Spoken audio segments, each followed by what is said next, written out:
Hello guys, welcome to my channel autism and music. मैं हूं Komal Thakur, parenting an autistic child. और आज का टॉपिक है guys, how to create interest in autistic kids for a conversation.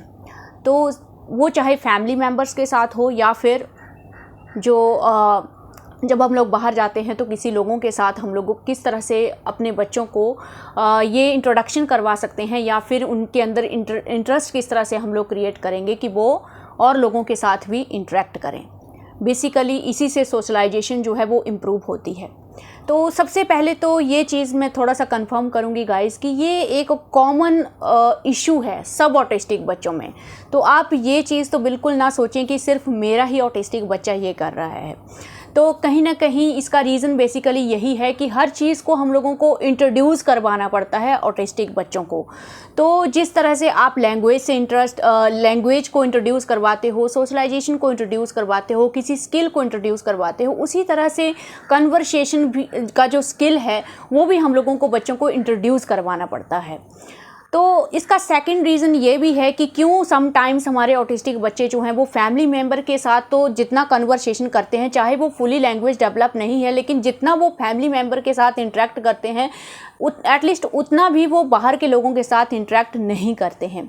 तो basically उसका reason ये होता है गाइस कि ऑटिस्टिक बच्चों को इस बात से कोई फ़र्क नहीं पड़ता है कि सोसाइटी उनके बारे में क्या सोचती है या और लोग जो हैं वो क्या सोचते हैं या फिर गुड मैनर्स को फॉलो करना चाहिए। तो ये सब चीज़ें उनके दिमाग में नहीं होती हैं। तो कहीं ना कहीं इस वजह से भी वो कन्वर्सेशन में जो है वो इंटरेस्ट नहीं लेते हैं। इवन जो ऐसे बच्चे लाइक जो हाई फंक्शनिंग ऑटिस्टिक बच्चे होते हैं जिनका लैंग्वेज काफ़ी अच्छा होता है, वो भी बाहर कन्वर्सेशन में इतना ज़्यादा पार्टिसिपेट नहीं करते हैं। मीन्स जब उनका मन है तभी बोलते हैं। तो ये इश्यूज़ एक नॉर्मल बच्चों में आपको इसलिए नहीं दिखते हैं क्योंकि उसको सब नॉलेज होता है कि मुझे अपनी इमेज सोसाइटी में अच्छी तरह से बनानी है, गुड मैनर्स मुझे लोगों को दिखाने हैं, मैं एक ओबीडेंट बच्चा हूँ, ये मुझे शो करना है। तो वो सब कहीं ना कहीं वो अपने एनवायरनमेंट से सीखते हैं और दैट्स वाई वो उस चीज़ को फॉलो करते हैं। तो ये तो हो गया रीज़न कि क्यों वो इस चीज़ को क्यों नहीं करते हैं। तो इसका मतलब ये तो बिल्कुल नहीं है कि उनको कन्वर्सेशन आती नहीं है या वो बात नहीं कर सकते हैं। तो बेसिकली ये चीज़ तो क्लियर हो गई।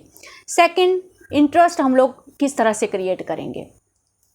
तो जैसे हम लोग बच्चों को सबसे पहले लैंग्वेज जब हम लोग लैंग्वेज के ऊपर वर्क करते हैं, ऑब्जेक्ट आइडेंटिफिकेशन से हम लोग जब स्टार्ट करते हैं, बच्चा धीरे धीरे वन वर्ड पे आता है, फ्रेज़ पे आता है, फिर नीड बेस्ड लैंग्वेज जो है वो उसको सीखता है। कुछ टाइम बाद जो है वो बच्चा इंडिपेंडेंटली आपकी इंस्ट्रक्शंस को बहुत अच्छे से फॉलो करने लग जाते हैं। इसमें कुछ नहीं होता है, इसमें कोई प्रॉब्लम नहीं आती है। इसमें टाइम ज़रूर लगता है स्टार्टिंग में 3 to 5 ईयर्स के बीच में ये चीज़ आपको मतलब ये जो आपका गोल है ये अचीव हो जाता है अगर आपने अच्छे से उसकी वोकैबुलरी के ऊपर वर्क किया है और अच्छे से उसकी इंस्ट्रक्शन फॉलोइंग के ऊपर वर्क कर रहे हो, तो ये चीज़ बच्चों में आ जाती है। लाइक जैसे आप स्टार्टिंग में, हालांकि ये चीज़ मैंने वीडियो में बहुत ज़्यादा डिस्कस की है लेकिन फिर भी आपको थोड़ा सा बता देती हूँ कि स्टार्टिंग में आप लोग किस तरह से खुद रिपीट करते हैं। जब भी आप सिखा रहे हो कि बच्चा अपनी डिमांड को खुद वर्बली एक्सप्लेन करे तो आप बच्चे को खुद सिखाते हैं। वो ऑब्जेक्ट उसके सामने रख के फिर रिपीट करके आप रिपीट करते हो कि ये बोलना है। धीरे धीरे आप जो 2 या 3 वर्ड्स में उसको सिखा रहे हो कि मुझे पानी दे दो या पानी दे दो, तो उसमें से आप अगर एक भी वर्ड बोल रहे हो तो बच्चा बाकी का खुद से बोलता है। धीरे धीरे उसको क्वेश्चन आंसरिंग का मतलब समझ में भी आने लगता है। तो ये चीज़ों पे जब आप वर्क करते हो तो इंस्ट्रक्शन फॉलोइंग वगैरह सब कुछ अच्छे से आ जाता है। तो धीरे धीरे एक लेवल ऐसा आता है जब बच्चा अपनी नीड को इंडिपेंडेंटली अपने फैमिली मेम्बर्स के साथ या अपने पेरेंट्स के साथ जो है वो इंडिपेंडेंटली उसको एक्सप्रेस करने लग जाता है। फिर आप धीरे धीरे देखते हो कि उसकी जो कन्वर्सेशन है, उसका जो इंटरेक्शन है वो थोड़ा और इम्प्रूव हो रहा है, लेकिन सिर्फ आप लोगों के साथ, क्योंकि आप लोग समझते हो। सम टाइम आप उसके नॉन वर्बल जो कम्युनिकेशन होता है उसको भी आप लोग समझ जाते हो। तो उसको कहीं ना कहीं ये चीज़ पता होती है कि मेरे पेरेंट्स मुझे समझ लेंगे चाहे मैं कैसा भी बोलूँगा। जिसमें ग्रामेटिकल जैसे अर्नव सेंटेंसेस ग्रामेटिकली रॉन्ग बोलता था, तो कहीं ना कहीं बच्चे को कॉन्फिडेंस होता है कि पेरेंट उस चीज़ को समझ लेंगे। तो आपके साथ इसलिए भी बच्चा इजीली जो है वो इंटरेक्शन करता है। अब बाहर जब प्रॉब्लम आती है तो इसमें ये भी होता है कि हम लोगों को पता है कि हमारे बच्चे का लैंग्वेज कितना डेवलप है, तो मोस्टली हम लोग उसके कंफर्ट के हिसाब से ही उसके साथ इंटरेक्ट करते हैं, वही वर्ड यूज़ करते हैं जो हम लोगों को पता होता है कि हमारे बच्चे को पता है। लेकिन बाहर ये प्रॉब्लम भी आती है कि जो बाहर के लोग होते हैं वो समटाइम्स ऐसे क्वेश्चंस पूछते हैं या इस तरह से कन्वर्सेशन करते हैं जो बच्चे को समझ में बिल्कुल भी नहीं आती है। तो ये चीज़ें प्रॉब्लम करती हैं जिसकी वजह से बच्चा बाहर कन्वर्सेशन में इंटरेस्ट नहीं लेता है। अगर आप भी घर पे उससे लंबे लंबे सेंटेंस में या नॉर्मल सी कन्वर्सेशन में उससे बात करते हैं, जो चीज़ उसको समझ में नहीं आ रही है, तो आप देखोगे आपको भी वो आई कांटेक्ट नहीं देगा, आपको भी वो उस चीज़ में आपको उसका इंटरेस्ट नहीं दिखेगा आपको बेसिकली। तो यहाँ पे एक रीज़न ये भी है कि इसमें लैंग्वेज बैरियर ये प्रॉब्लम होता है जिससे बच्चे कन्वर्सेशन में इंटरेस्ट नहीं लेते हैं। तो यहाँ पे अब ये तो है कि इसका मतलब ये तो नहीं है कि हम लोग एफर्ट नहीं करेंगे, तो एक पर्टिकुलर पाथ हम लोग फॉलो करेंगे, कुछ ऐसी चीज़ों को हम लोग रेगुलरली प्रैक्टिस करेंगे जिससे कि बच्चे को इंटरेस्ट आए कन्वर्सेशन में। तो जब भी हम लोग बाहर जाते हैं गाइस, ये क्वेश्चन मुझसे बहुत पहले कमेंट में भी किसी ने पूछा था कि हम लोग इतना कुछ अपने बच्चे को सिखाते हैं लेकिन जब भी हम लोग गांव में जाते हैं तो लोग कुछ ऐसे क्वेश्चन पूछते हैं जिसका आंसर हमारे बच्चे को नहीं पता होता है और हमारा बच्चा कन्वर्सेशन नहीं कर पाता है। तो ये सब प्रॉब्लम्स तो आती ही हैं, लेकिन इसमें सबसे पहला टिप्स मेरी तरफ से यही है गाइस कि जैसे कुछ कॉमन क्वेश्चन से होते हैं, लाइक बेटा आपका क्या नाम है, जो भी आप कॉमनली बाहर देख रहे हो कि कॉमनली लोग हमारे बच्चे से क्या क्वेश्चन करते हैं, लाइक आप कैसे हो, आप कौन सी क्लास में पढ़ते हो, क्या कर रहे हो, कुछ इस तरह के कॉमन क्वेश्चन की जो है वो आपने लिस्ट बना लेनी है। सेम हम लोगों ने भी ऐसे ही किया था। ये जो कॉमन क्वेश्चन है जो फ्रिक्वेंटली हमारे बच्चों से पूछे जाते हैं, इनको हम लोग लिस्ट बनाएंगे और डेली बच्चे को प्रैक्टिस करवाएंगे घर पे। हेलो, हाय, नमस्ते, गुड मॉर्निंग, ये सब कुछ हम लोग बच्चे को घर पे सिखाएंगे। जैसे ही बच्चा सुबह उठता है तो आप उसको गुड मॉर्निंग बोलिए ताकि बच्चा आपको भी रिस्पॉन्स करे। स्टार्टिंग में बच्चे नहीं करते हैं, तो अगर मैं स्टार्टिंग में अर्नव को बोलती थी गुड मॉर्निंग अर्नव, तो पहले तो बोलता ही नहीं था और फिर जब वो बोलने लगा तो वो सीधा बोल देता था गुड मॉर्निंग अर्नव, लेकिन वो गुड मॉर्निंग मम्मी नहीं बोलता था। तो धीरे धीरे वो हम लोगों ने उसको चीज़ सिखाई। टाइम लगता है उन सब चीज़ों में।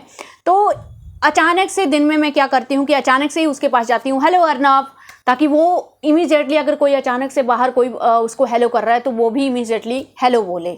ठीक है, तो ये सब चीज़ें जो हैं वो आपको घर पे प्रैक्टिस कराते रहना है और बीच बीच में दिन में कभी भी आपको अपने बच्चे से क्वेश्चन पूछते रहना है। तो मैं उसको एवरी टाइम पूछती रहती हूँ, या मुझे ऐसा लग रहा है कि आज ये नया क्वेश्चन किसी ने पूछा जो अर्नव को नहीं आया, तो मैं घर पे उसको उस चीज़ को सिखाती हूँ। तो समटाइम्स इससे काम चल जाता है और इससे क्या होता है कि बच्चे को अगर ऑलरेडी आंसर पता है तो एक तो उसका कॉन्फिडेंस बिल्डअप होता है और एटलीस्ट वो किसी बाहर वाले के साथ मतलब इंटरेक्ट करने की कोशिश करता है। तो सामने वाले का जो एक स्माइली रिस्पॉन्स आता है वही बच्चों के लिए एक रीइंफोर्समेंट भी होती है, क्योंकि बच्चे कुछ टाइम के बाद, हमारे ऑटिस्टिक बच्चे जो होते हैं वो रीइंफोर्समेंट को बहुत अच्छे से समझने लगते हैं। जैसे आप वेरी गुड बोल रहे हो, बहुत अच्छा बोल रहे हो, तो ये चीज़ें जब बच्चे को समझ में आने लगती हैं तो ये चीज़ें भी वहाँ पे अच्छे से काम करती हैं। तो ये चीज़ फर्स्ट टिप कि आपको ये जो हेलो हाय कॉमन क्वेश्चन है ये घर पे आपको प्रैक्टिस करवाने हैं, लिस्ट बना लेनी है, इनकी प्रैक्टिस करवाइए। इस तरह से क्या होता है गाइस कि एटलीस्ट हम लोगों ने उसको ये चीज़ इंट्रोड्यूस करवा दी कि आपको बाहर वाले लोगों के साथ भी इंटरेक्ट करना है, और धीरे धीरे आप देखोगे कि काफ़ी सारे क्वेश्चन आपको समझ में आने लगेंगे जो कॉमन होते हैं। मैं जानती हूँ कि ये फिर भी एक लिमिटेड जो है वो कन्वर्सेशन रहेगी। अगर कुछ और क्वेश्चन बाहर वाले पूछते हैं, आंसर नहीं दे पाएंगे, तो उसका सीधा सीधा सॉल्यूशन यही है कि उसी टाइम पे आपको अपने बच्चे को उसका आंसर बताना है और उसी टाइम पे वहाँ पे रिपीट करवाना है। अगर आपके बच्चे को कोई, मान लीजिए ये क्वेश्चन पूछ रहा है कि आपका गांव कहाँ है, आपके बच्चे को नहीं पता है, तो आप बोलो मेरा गांव हिमाचल में है। ठीक है, उसी टाइम पे आपको रिपीट करवाना है।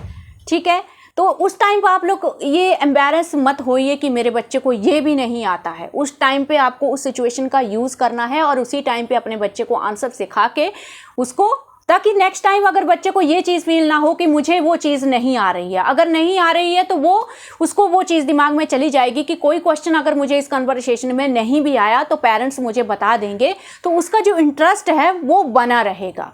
फिर बाद में बच्चों को हैबिट पड़ जाती है, जैसे अर्नव को हैबिट पड़ गई, जब भी कन्वर्सेशन में कोई भी कुछ पूछता है और उसको वो चीज़ समझ में नहीं आती है तो वो हमसे पूछ लेता है। ठीक है, बहुत अच्छी बात है अगर बच्चे ऐसा करने लग जाते हैं। धीरे धीरे एक तो वो उस टाइम पे जो वो आंसर हमसे पूछ रहा है वो खुद भी उसके दिमाग में जाएगा और फ्यूचर के लिए वो चीज़ उसके दिमाग में रहेगी। तो एक तरह से जिस तरह से आप घर पे अपने बच्चों को स्टेप बाय स्टेप हर चीज़ में आप सपोर्ट करते हो, सहारा करते हो, उसी टाइम पे जब आप बाहर जा रहे हो या किसी भी कन्वर्सेशन, आप कोई कन्वर्सेशन कर रहे हो, तो ये सपोर्ट जो है वो आप बच्चे को देते रहिए। इससे क्या होता है, बच्चे इरिटेट नहीं होते हैं, एग्रेसिव नहीं होते हैं, उनका इंटरेस्ट बना रहता है और वो जो स्किल आप बच्चे को सिखा रहे हो उसमें जो आपके एफर्ट्स होते हैं वो रेगुलरली बने रहते हैं। तो बहुत ज़्यादा चांसेस बन जाते हैं कि बच्चा जो है वो फ्यूचर में उस स्किल में परफेक्ट हो जाए। काफ़ी सारी चीज़ें हम लोग स्टार्टिंग में खुद से प्रेडिक्ट नहीं कर पाते हैं कि कन्वर्सेशन में हम अपने बच्चों को क्या सिखाएं। तो ये चीज़ें तभी दिमाग में आती हैं जब बच्चा बाहर जाता है और बाहर क्या पूछा जा रहा है, तब हम लोगों को आइडिया होता है कि हाँ क्या चीज़ें सीखनी चाहिए और बच्चा भी धीरे धीरे उन चीज़ों से इंट्रोड्यूस होता है। तो मेरे हिसाब से ये एक बहुत अच्छा आइडिया है। तो बेसिकली ये जो वीडियो है इसका मैं अगर आपको समरी बताऊं तो 3 स्टेप मैंने आप लोगों को बताए हैं। अगर किसी कन्वर्सेशन में इंटरेस्ट फ्रीक्वेंटली हम लोगों को चाहिए बच्चे का, तो सबसे पहले तो कॉमन क्वेश्चंस की जो है हम लोगों को लिस्ट बना लेनी है और जो क्वेश्चंस हमारे बच्चे को नहीं आ रहे हैं उन क्वेश्चन को ऑन द स्पॉट आप लोगों को आंसर बताना है और बच्चा उस चीज़ को रिपीट कर देगा। तो अगर अभी का एग्जांपल बताऊं गाइज, तो मैं अभी अर्नव को जब स्कूल में छोड़ के आई तो अर्नव की प्री प्रेप की टीचर वहाँ पे हैं, उसी स्कूल में आ गई हैं। तो उन्होंने अर्नव को वो दूर से देख रही थी तो मुझे लग गया कि वो अर्नव से ज़रूर इंटरेक्ट करेंगी। तो पहले ही जब अर्नव उनके पास पहुंचा तो मैंने पहले ही अर्नव को बोल दिया कि अर्नव बोलो हेलो हेलो बोलो। तो अर्नव ने बोला हेलो और सामने से टीचर ने क्वेश्चन पूछा, हेलो अर्नव आप कैसे हो? एंड अर्नव ने फ्रीक्वेंटली आंसर दिया, मैं अच्छा हूँ। क्यों आंसर दिया? क्योंकि वो क्वेश्चन का आंसर हम लोगों ने ऑलरेडी उसको सिखाया है, क्योंकि वो एक कॉमन क्वेश्चन है। तो इस तरह से आप देखोगे 4 लोग और वहाँ पे खड़े थे तो किसी को पता नहीं लगा होगा कि क्या प्रॉब्लम है बच्चे में। तो इस तरह से अर्नव का कॉन्फिडेंस भी बना रहा और उसने फ्रीक्वेंटली आंसर किया।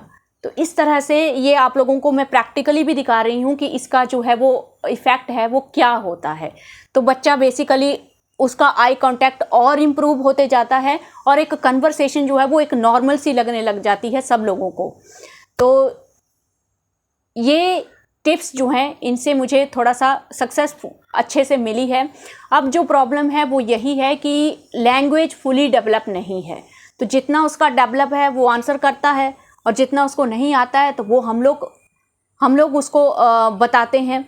तो इस तरह से तीसरा टिप्स ये भी है गाइस कि आप लोगों को बाहर जाके अपने बच्चों को मोटिवेट करना है, ना कि ऐसा ना हो कि एवरी टाइम आप जा रहे हो कोई क्वेश्चन पूछ रहा है या आंसर पूछ रहा है तो मतलब बच्चा कुछ भी इंटरेक्ट नहीं कर रहा है। उससे क्या होता है, एक तो लॉन्ग टाइम आपके आसपास के जो लोग हैं वो ये समझेंगे कि ये बच्चा जो है वो कुछ भी गेट कर ही नहीं सकता है, कन्वर्सेशन कर ही नहीं सकता है। तो सम टाइम वो लोग फिर बिल्कुल आइसोलेट कर देंगे आपके बच्चे को, बिल्कुल भी इंटरेक्ट नहीं करेंगे। जबकि अगर आप लोगों को पता है कि मेरा बच्चा कितना इंटरेक्ट कर सकता है, एटलीस्ट जितना उसका लैंग्वेज है वो इंटरेक्ट कर सकता है, तो एक तो बाहर वाले लोगों को भी आपको वो चीज़ समझानी है। इससे क्या होगा कि जो थर्ड पर्सन है वो भी हेल्पफुल हो जाएगा इस जर्नी में। आपके बच्चे के में जो कन्वर्सेशन स्किल है उसको इम्प्रूव करने के लिए उसकी भी हेल्प आपको ऑटोमेटिकली मिल जाएगी। तो ये चीज़ बिल्कुल नहीं करनी है। जब भी आप बाहर जा रहे हो पहले से ही बोल दो, मतलब दूर से आपको कोई दिख रहा है कि जिसको हम लोग जानते हैं तो पहले से ही बच्चे को बोलो या वहीं पे जाके बच्चे को बोलो हेलो करो, हेलो अंकल। जो भी क्वेश्चन आंसर है वहाँ पे थोड़ा सा आप एक आधा मिनट के लिए भी अगर बच्चा वहाँ पे कन्वर्सेशन करता है वो भी बहुत है। धीरे धीरे ये टाइम स्पेंड बढ़ता है और बच्चा उस चीज़ में इंटरेस्ट लेता है। तो जितना भी अर्नब का अभी लैंग्वेज डेवलप है, जितने आंसर आते हैं, तो अगर उसको आंसर आता है तो वो फ्रिक्वेंटली आंसर कर देता है, और समटाइम्स नहीं आंसर आ रहा है, रॉन्ग भी, इवन वो अभी बेट भी नहीं करता है। अगर उसको लग रहा है कि कोई रॉन्ग आंसर भी वो बता देता है, मतलब उसको इतना पता है कि किसी ने मेरे से क्वेश्चन पूछा है तो मुझे आंसर करना है, फिर वो उसके दिमाग में कुछ भी आंसर आ रहा है वो दे देता है उस चीज़ को। तो एटलीस्ट ये गोल तो हम लोगों ने अचीव कर लिया कि बाहर वालों के साथ भी वो फ्रिक्वेंटली आंसर कर देता है। अब ये अलग बात है कि काफ़ी टाइम वो रॉन्ग आंसर भी देता है, तो वो चीज़ हम लोगों को बार बार करेक्ट करनी पड़ती है। अच्छा, एक और बात गाइस, ये स्टार्टिंग में मैं क्या करती थी कि जैसे ही कोई गेस्ट घर में आता था तो एवरी टाइम मैं उसको पहले से थोड़ा सा लेक्चर दे के रखती थी कि अभी गेस्ट आ रहे हैं, हेलो बोलना है अंकल को बोलना है हेलो अंकल, नमस्ते अंकल, आप कैसे हो। तो मैं उसको हमेशा ये दिमाग में ये चीज़ डालती थी कि आपको अंकल के साथ बात करनी है, चिल्लाना नहीं है, परेशान नहीं करना है। लेकिन जब गेस्ट आते तो वो सारा लेक्चर उस चीज़ को भूल जाता था। स्टार्टिंग में ऐसा होता था। फिर गेस्ट जाने के बाद मैं फिर उसको रिमाइंड करवाती कि मैंने तुमको बोला था कि हेलो बोलना है, बात करनी है, आपने तो अंकल से बात नहीं की। तो इस तरह से समटाइम्स मैं उसको बोलती थी कि आज चॉकलेट नहीं मिलेगा, आज आपने अंकल से बात नहीं की। तो इस तरह से उसको क्या होता था कि धीरे धीरे वो चीज़ मेमोरी में जाने लगी कि मुझे बात करनी है। काफ़ी टाइम वो ऐसे ही करता, पहले बोलता कि हाँ वो कर लेगा, लेकिन करता कुछ नहीं था।